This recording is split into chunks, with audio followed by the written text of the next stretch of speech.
Itirie County ma Bungoma omonjo kendo nego jago moro ma jahigni 29 mitudo gi kuo mar gwen e gweng'no. Jatend gweng' Esther Liloba oyango ni jagono ne oromo gi tho mare tok jodak monje kachiel gi rowere moko 2 e kar saa 9 motieno kane oyudgi ka gikwalo gwen mag jaduong' ma jahigni 87. Jodak bende medo ni jagono kachiel gi jowadgi mamoko osebedo ka monjo jaduong'no kinde ka kinde. Gimedo ni jaduong'no selalo dhok 6 chakre higa chaki. Ka bende giwacho ni kwan mar rowere ma monjogi kendo kwalo mwandugi e gweng'no osemedore.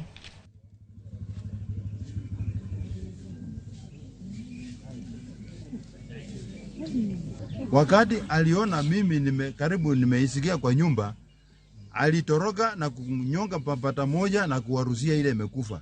Na akaruka waya mbili na kwenda.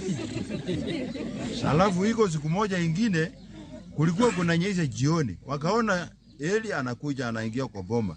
Na aoni kama ametokesea.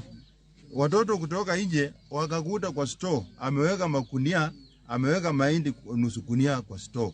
Wakapiga yeye akatoroka. Na ilikuwa ni mchana.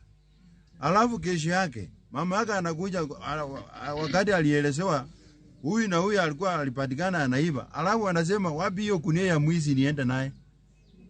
Ilikuwa saa 10 ya usiku nikipigia simu ya kwamba wameshika mwizi wa kuku.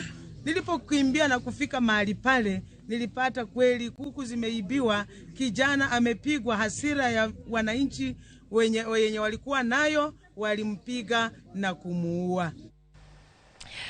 Aya, mano kanyero sigana no ma bede choro wagin kendi e dakika mosekalo 40 toksa adek mar otieno. Sam Owida wacho ni min ute ma governors oromo e wach matero nyithindo manyiri nyange to weg ute abiro ma governors ma wakeni gito